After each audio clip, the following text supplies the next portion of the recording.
What's good, Kanekis? Welcome back to the channel. I hope you're all doing well.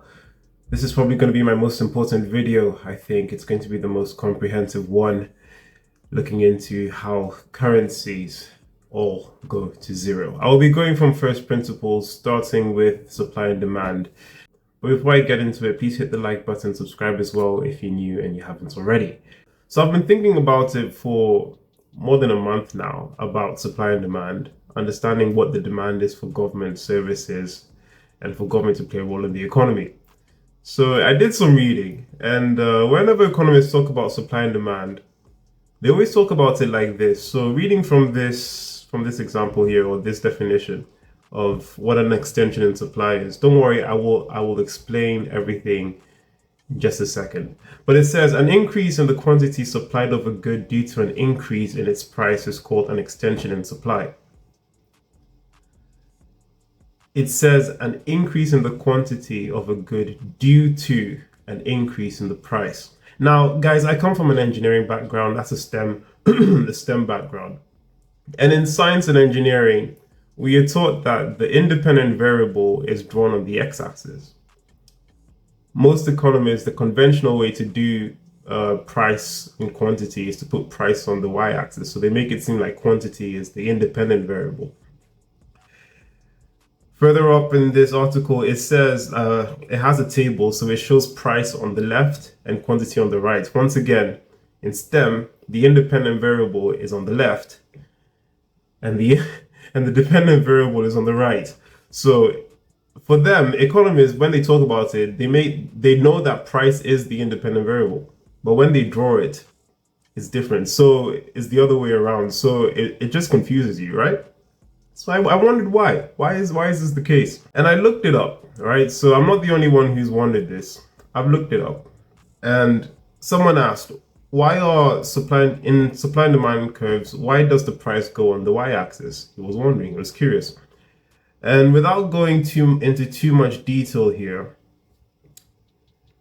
this person uploaded an excerpt. He said, readers trained in other disciplines often wonder why economists plot demand curves with price on the vertical axis.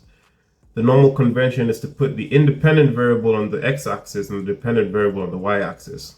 This convention calls for price to be plotted on the horizontal axis and quantity on the vertical axis. I continue. The axis reversal, now enshrined by nearly a century of usage, arose as follows. The analysis of the competitive market that we use today stems from a person called Leon Walras, in whose theory, quantity was the dependent variable. Graphical analysis in economics, however, was popularized by Alfred Marshall, in whose theory, price was the dependent variable. So he's at fault. Economists continue to use Walras' theory and Marshall's graphical representation, and thus draw the diagram with the independent and dependent variables reversed, to the everlasting confusion of readers trained in other disciplines. So STEM. In virtually every other graph in economics, the axes are labeled conventionally with the dependent variable on the vertical axis. And thus begins the video. I will walk you guys through the equation I came up with for supply and demand. But before I get into it, I want to say a big thank you to the books such as When Money Dies and What Has Government Done to Our Money? Because these are books that have actually helped with my understanding of currencies and government's role in bringing about the downfall of the economy. Without further ado, let's get into it. So, like I said, the conventional way to draw the supply and demand curve, traditionally it's a line for simplicity. It's with price on the y-axis and quantity on the x-axis.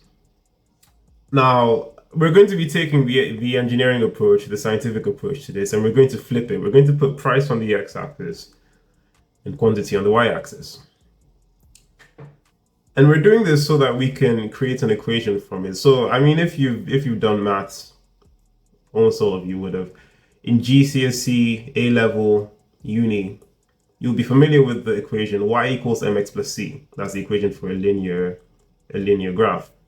In engineering, we use a lot of assumptions when coming up with equations from first principles. So the assumptions I use are as follows. The effect of price on supply and demand is a linear relationship. Basically, it's a straight line. The gradients for supply and demand are the same. This means they have the same elasticity. So basically with elasticity, we're assuming that a change in price causes the same change in quantity demanded or supplied. So the fundamental thing about this, just for the demand curve or line, is when the slope is negative, the equation is going to become y equals minus mx plus c because it's a negative gradient, right? Okay, so let's go. This is how the supply and demand curve is actually supposed to be. Quantity on the y-axis, price on the x-axis. So we can then come up with two formulae. Quantity as a function of price and supply, and quantity as a function of demand and price. So let's start with the supply line. From the equation y equals mx plus c, we get q equals mp plus sqo. So what this means is quantity equals the gradient times the price plus the natural supply. That's something I'm calling the natural supply. So it's the price, it's the supply at which you would get if the price was zero. So it didn't cost anything to supply it to the market. Now let's rearrange this to find price as a function of quantity and supply. We've got the equation there, you can go through it, but eventually it comes down to price equals to C, which is a constant, which is quantity over M. M is the quantity supplied per unit price, minus the natural supply over the quantity per unit price. So looking at this, we can see that as supply increases, basically to summarize this equation, it says as supply increases, price decreases. And it makes sense. If something is more abundant, it's not as valuable, right? So we expect price to go down. Let's look at demand. Same thing, y equals mx plus c, but remember, because demand is downward sloping, it's a negative gradient. So we get q equals minus mp plus dqo. Basically, quantity equals minus gradient times price plus the natural demand. That's something I'm calling the natural demand. So it is the demand you will get for a product if it costs £0, $0 to buy, the natural demand, right? And the equation, when you rearrange for P, ends up being the natural demand divided by the gradient minus C, the constant. So what this means is if the natural demand for something increases, the price is going to increase, meaning there are more people chasing a particular good or service. That service is going to have to increase the price because there are way too many people demanding it, like they want it. So they're going to have to increase the price because they can't service everyone. So increasing the price is a way for them to limit the number of people who want it or can access it. And the keen-eyed amongst you will see that there is a C in the price equation for demand and also for supply. There we go. So there is something called an equilibrium price. It is the price at which the quantity demanded and the quantity supplied are the same, they're equal.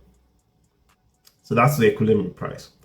And how do we create an equation for that? Well, because we have C in the supply line price and the demand price, we can add those two equations together. It's something called simultaneous equations.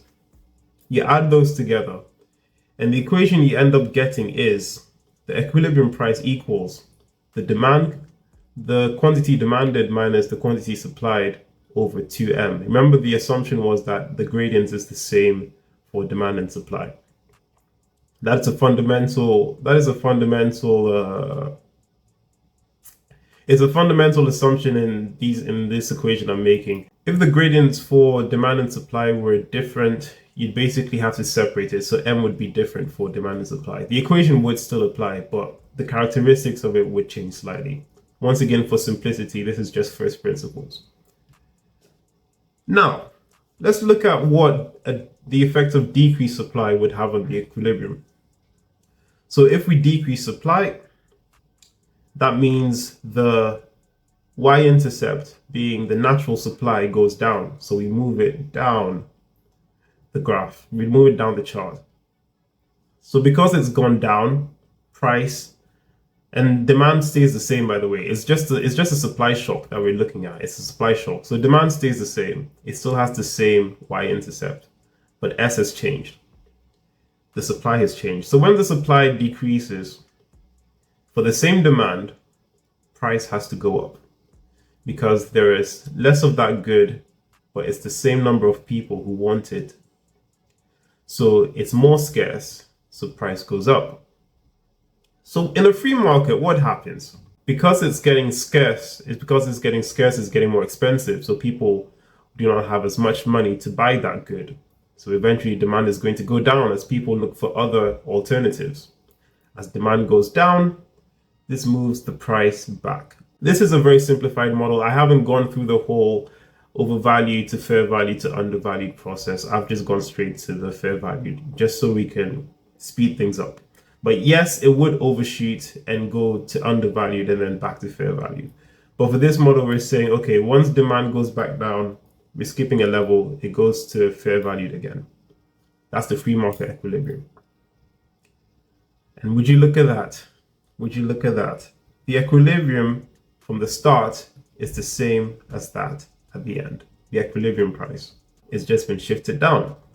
And look, it's shrinkflation. It's the same price, but you're getting less of the good or service. So shrinkflation is defined as lowering the size or quantity of a good while maintaining its price. So I did a video explaining what shrinkflation is and why it feels like companies are producing less. For example, your Snickers bar might be smaller than it was maybe 10 years ago, but they're charging the same or even more. That's shrinkflation. So yeah, like I said, compare what it looks like, right? It's the same price, it's just been shifted down. That's the free market. Now let's look at what an increased demand shock has on the equilibrium price. So this means that suddenly people want more of a good. They've discovered that it is incredibly valuable and they want more of it. So look here, demand. As demand goes up, the price goes up. Going by the equation, you can also see it on the chart here. As the y-intercept, the natural demand goes up, price goes up. So when demand goes up for the same supply, producers increase the price, like I said, because they can't service everyone. They need to increase it to limit the number of people who come for their product.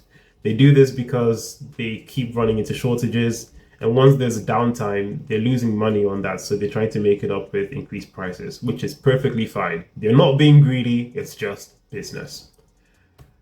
So the natural state of the system knows that this is overvalued now and that it needs to come back to fair value, equilibrium. The state of a system always wants to return to equilibrium. That is a fundamental thing in science and engineering. The state of a system always wants to come back to its equilibrium position. So supply needs to increase so that it can reduce the price and come back to fair value, to equilibrium. So supply goes up. Now I want you to look at this chart. Notice the inherent stability of the system. We are at the same price as we were before. It's just that demand has increased and supply has gone up with it. We are at the same equilibrium over time. I need you guys to understand this point. It is fundamental. We are at the same price despite an increase in demand and increase in supply as well. It is fundamental. Now, what happens when the government gets involved in the economy? Not just the government, central banks as well. Well, guys, here's where it gets tasty. So we're going to do this in terms of money, right? So money is a good. Money used to be a commodity, gold, silver, but unfortunately now it's just digital. To be honest, money is digital at this point. Cash is a smaller percentage of the total money supply. So money can be consumed nowadays. It's like gold. I mean, we use gold in industry, in medicine, space, and technology. We use gold. We use silver as well. So it is all consumed, right? Dollar bills, digits on the screen, are not consumed. So it's fundamentally different. Money also has a price. When you're buying a good, you are selling your money to get the good. I need you to think about it that way. When you buy a good, you are selling your money to buy the good. The seller or the producer is selling his good to buy your money, right? That is fundamental. That is a fundamental principle to help you understand what I'm about to explain. So as demand for money weakens, meaning people do not want their money, they want the good, they start spending more in the economy. They are selling their money. They don't want it, they're selling it. So demand for money decreases. So the value, the price for money goes down. People don't want it, it's less in demand. Price goes down. As the price goes down, ladies and gentlemen, the government steps in. So why does supply go up in this scenario? Well, because the government also participates in the economy. When the government spends, when they borrow, let me be more specific. When they spend more than they bring in taxes, meaning they're running deficits, they're borrowing, they're creating new money, they're creating new currency, they're increasing the money supply. So the supply of money goes up. Central banks are also decreasing the interest rates so that governments can borrow cheaply. They are intertwined. Central banks and government work in lockstep, by the way. The central banks are not a private entity. They are parts of the government. Let's just be fair. Let's be honest. So interest rates are lowered, meaning money is cheaper. People are spending more. They aren't saving because they aren't getting anything for their savings, right? So that means so that causes them to try to get rid of their money even more. They're just trying to sell it because they aren't earning anything on the money. It's not an asset, so they're selling it. So demand has gone down, supply has increased. Look at this. I want you to compare the before and the after. Look at how unstable it is. That's inflation. This is what inflation is. It is completely unstable. Before, you'd have the same price after the demand and supply shock. But now it has decreased. The value of money has gone down after government intervention or participation in the economy. What comes next? Next follows deflation. So the starting point for deflation here is the end point for the period after inflation. So this is the period we've just seen. So this is the inflationary period we're starting from. So after the period of inflation, people are now like, okay, things are getting way too expensive. I need to store up more cash. Also because in this period, companies are now experiencing high costs, so they're trying to lay people off. As people get laid off, they see people around them getting laid off. They want to stack up more cash for a rainy day. So the demand for money increases. They start selling their time, they start selling goods, things that they no longer need for money. So they're selling goods and they're buying money now. So the value of money goes up. That's the demand shock increase. And this is now problematic because the people who borrowed during the inflationary period when money was cheap now have to pay back their debts. They now have to pay back the interest on their debts with more valuable money. So now they're coming underwater. They're basically under pressure now. Money is more scarce because people are demanding more of it. It is not freely flowing like that. So because they're saving up. So company profits are going down. They're having to service old debts with more valuable money. Interest rates are also going up because the central banks are like, okay, we need to soak up all this excess cash that we've created in the inflationary period. So the economy slows down, and that's how recessions occur. Their profits are going down. As the profits go down, recession occurs. Governments don't get the tax revenue. So government tax revenue goes down. Governments have to service the debt payments. And now that interest rates are high, those debt payments are even bigger, they're even larger, and they're paying it back with more valuable currency, right? So what the government does is like, okay, we need to save the economy. We need to save the economy. We're the messiahs. We're the powerful guys. We're in control of the economy. So they think, okay, we need to start stimulating spending. Help businesses, help people go out into the economy and spend. So they start printing currency. The money printer starts going, and then it makes currency less valuable. The thing is, guys, if they had just stopped and done nothing, the demand would have eventually brought the value of money close enough to equilibrium. It could have. But government intervention and central bank intervention has pushed it back down to this level. So the value of money has gone up after the inflationary period, but it is still lower than equilibrium. And if it's severe, it can actually lead to a depression. So this is what happened in 1929 to I think 1933. That's the Great Depression that economists always talk about. This is what happened. So comparing inflation to deflation, the value of money has gone up because demand has gone up for money, but it is not back to the equilibrium price. So it is lower than equilibrium. The price of money, the value of money is still lower than equilibrium. And notice that deflation has a stabilizing effect. So it has the same stabilizing effect as the free economy, but it is not back to equilibrium. And what comes next? More government intervention. The government sees this and they're like, oh, we need to save the economy. I laugh, but it's so depressing. We need to save the economy.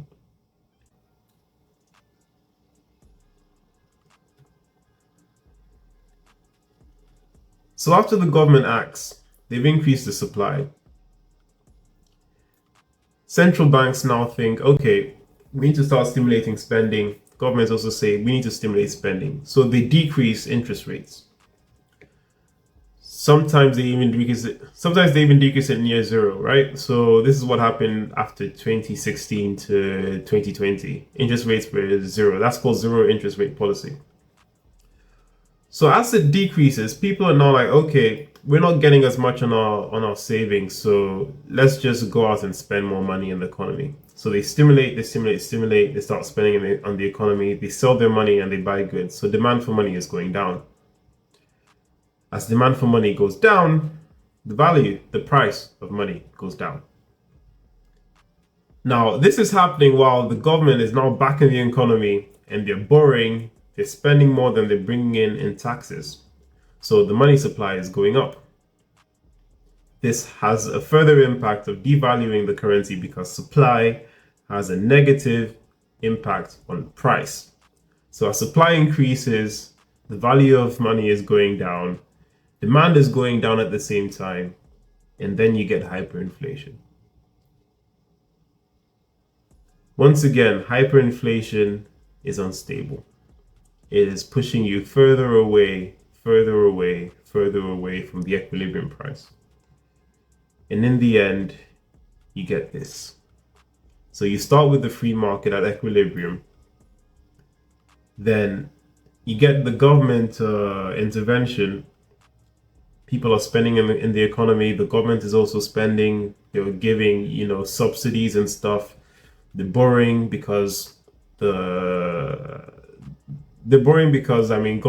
just something governments do. They earn money in two ways: by taxing and by borrowing. So they're going to central banks to borrow money. This pushes the value of money down. Deflation happens. Deflation is corrective. It is good. Recessions are good. It cleans out the waste, the malinvestments that happened during the inflationary phase when money was cheap. So it has a stabilizing effect. But government intervenes again, central banks intervene again, and they push the price of money back down. So they dilute the currency supply, the money supply, and it becomes less valuable. And that's what hyperinflation is. The value of money goes to zero, and then the price of goods go up because they are priced in money that just isn't worth it's not worth the ink that it was used to print it.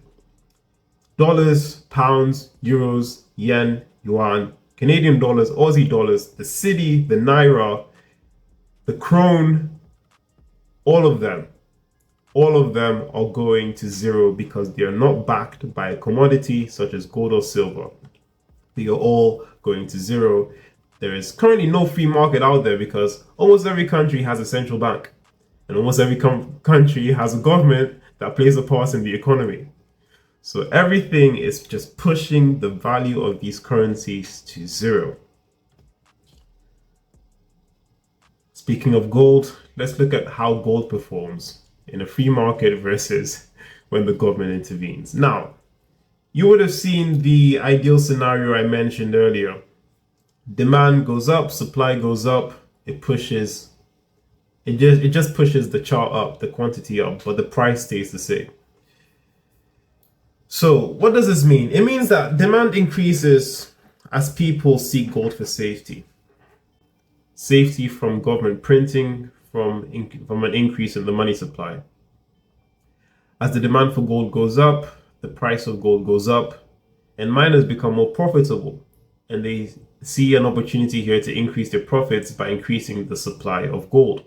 So they mine more and the supply of gold goes up, and this forces the price back down. It's a stabilizing effect. What happens when governments interfere? Oh boy. So the people who know about the role of gold know that governments are printing. So these are the bankers, what are deemed as the smart money, so the hedge funds. They buy first and they buy it early. So it's a massive demand, right? The demand pushes the value up for gold. Then the public starts to buy as well because they're seeing their purchasing power decrease. They're watching videos like this one, like you are right now. They're starting to understand the role of gold in economics. So they start buying gold as well, and that increases demand. Then the higher gold price incentivizes more mining of gold, like I explained. So miners start increasing the mining outputs. They start supplying more gold to the market. But the increased supply this time is not enough to satisfy the demand, because people just do not want the dollar, they do not want the pound, they do not want the currency. They want anything except the currency. So they're continuing to sell it, then they want gold at any price. It's something called a Giffen good, is where the higher the price goes, the more people want it. So they're seeing the price of gold go up, and they will buy it at any cost. This is what central banks are doing as well. They don't care about the cost. I mean, they're printing the currency. They can do whatever they want. But the everyday person is still working hard every day. They're seeing gold go up, and they're still like, this means that I need to buy more because the currency is not gaining back its value. So the increased supply is not enough to meet demand. And the equilibrium price, the final equilibrium price, is now higher. It is higher than it was before governments intervened. So this is how gold performs in the free market, and this is how it performs when the government intervenes. But yes, I know, I would be biased if I didn't say gold also has the potential of getting undervalued again after a period of being overvalued. So this is the bonus scenario. From this point where everyone is in on gold, you know, the taxi driver, the shoe shine boy is telling you about how he just bought this hot gold stock. He's got like 1/10 of an ounce of gold as well. That's when you know, okay, it's time to start selling. So increased mining activity increases the supply of gold, and this drives down the price.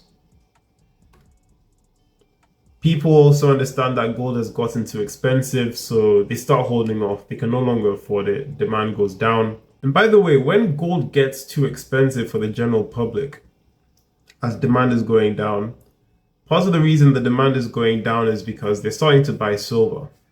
They're looking for alternatives. Gold is too expensive, they can't buy it. Silver is much cheaper, but incredibly undervalued. So they start going to the silver, and silver's price goes to fair valued and overvalued, and back to fair value to undervalued. Everything is a cycle. The whole thing is a cycle. It's about knowing which cycle we're in. Investors who bought early and first are now like, okay, I want to start putting some money in other things like stocks, maybe private companies as well. So they start selling their gold and they buy those companies. So demand for gold goes down, and then the value of gold goes down back to its fundamental level, and then it overshoots to undervalued as well. So that's what happens. Now, let's go on an excursion, right? Because I showed this chart very briefly about the dollar. I showed this very briefly about the dollar's worth, showing that they're all going to zero. So this is basically gold priced in dollars. You're looking at it and you see it's just going up and to the right. And you might ask, well, gold is a bit too expensive, isn't it? My question to you is, expensive against what? Gold is not the thing that is going up, it is the dollar going down. And I'll show you exactly what I mean. So if we were to price the inverse of this is basically the value of the dollar, the price of the dollar, because an ounce of gold is an ounce of gold. It doesn't change. An ounce of gold 5,000 years ago is the same as the ounce of gold today. Same weight. And what you see here is it was a straight line. The value of the dollar was a straight line because the dollar was basically 1/20th of an ounce of gold. And then President Roosevelt at the time decided to confiscate the public's gold and then revalue gold. So the value of the dollar dropped. He increased the value of gold and the value of the dollar dropped. Held steady up until 1971, and then it was basically a crapshoot. Dollar sank, and it's not just the dollar, it is every other currency in the world, because all the currencies were tied to the dollar because the dollar was tied to gold. So if I show you the inverse of gold in British pounds, you see the same thing. The pound is sinking. Gold priced in euros, sinking. Gold in Canadian dollars, sinking. I could keep going on and on, but it's the same thing for all these currencies. It's all going to zero. So what next? What should you do after listening to this video? Well, it's not financial advice, but if I didn't own gold now, I would certainly be rushing out to. Yes, the price is pulling back, but are you really buying gold to sell it tomorrow? It's really something that you're buying for the hyperinflation period. Buy it now because we do not know when that's going to kick in. At least that's what I've been doing for the past year and a half. I buy silver as well. I talked about silver. Once people start losing interest in gold, once the price of gold gets too high, people are going to start looking for alternatives. That's really what the general public invests in, because silver is much cheaper than gold, but it's incredibly undervalued. So they basically turn their attention from gold onto silver, and then the price of silver skyrockets. In the UK, gold and silver are capital gains tax free, although there is a 20% VAT on silver, so do keep that in mind. But guys, I hope you enjoyed this one. It is something that I had a lovely time creating. I really enjoyed it. I really enjoyed putting the slides together. Also, if you want to find out more about how you can protect yourself with gold, do be sure to check out the Rule Symposium. The link is in the description below. The channel is affiliated with it. Thank you very much, Red Rule, for making me an affiliate for the event. I do appreciate it. So check out the link. You can register for the live stream on demand option if you aren't in America. I do highly recommend it. I just registered for it on Thursday actually, so I'm good to go. I'm set. So do be sure to join me there. Please hit the like button, subscribe as well if you haven't already. There are 2 other videos I want to do based on this. So this is the first one. I decided not to do all of them in this one because it will be just incredibly too long. So I will release that hopefully within a week or 2. But please do share this video out with people, friends, family, people you believe will enjoy it. And I'll see you in the next one. Peace.